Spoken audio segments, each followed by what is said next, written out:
Emmanuel Macron est persuadé qu'il peut sortir vainqueur de ces élections législatives.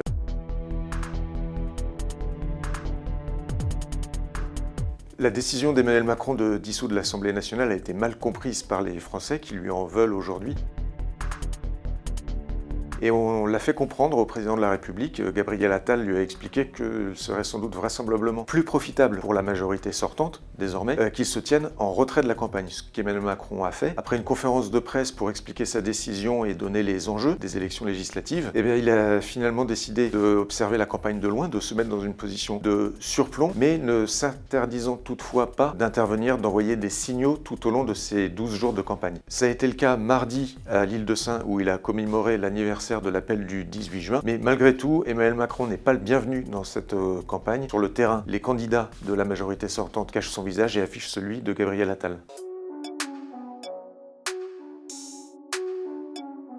Sans doute qu'Emmanuel Macron sous-estime son impopularité parce que quand il se déplace sur le terrain, effectivement, les gens sont toujours contents de voir un président de la République, de lui serrer la main, même s'ils ne sont pas de son opinion ou de son rang politique. Emmanuel Macron est persuadé qu'il peut sortir vainqueur de ces élections législatives. Alors ça paraît totalement contre-intuitif, mais Emmanuel Macron, si on reprend son histoire depuis 2016, c'est l'homme d'une succession de paris que tous les observateurs jugeaient à l'époque insensés, qu'il a pourtant remporté. Sa candidature en 2017 n'allait pas de soi. Pourtant, il a été élu à l'Élysée. Dans la foulée, il a obtenu une majorité à l'Assemblée nationale. Il y a eu la crise des Gilets jaunes aussi, donc personne ne pensait qu'il sortirait renforcé. Or, aux élections européennes qui suivent, il arrive à touche-touche derrière le Rassemblement national, très loin devant la droite et la gauche. Il y a eu le déconfinement qui a été annoncé beaucoup plus tôt que ce que lui recommandaient les experts et dont il a été gratifié. Emmanuel Macron, c'est une suite de paris comme ça insensés. Alors, la dissolution de l'Assemblée nationale, c'est le dernier pari du président et ce qu'il sera à gagner. Est-ce que c'est le pari de trop? Ça, on le saura au soir du second tour.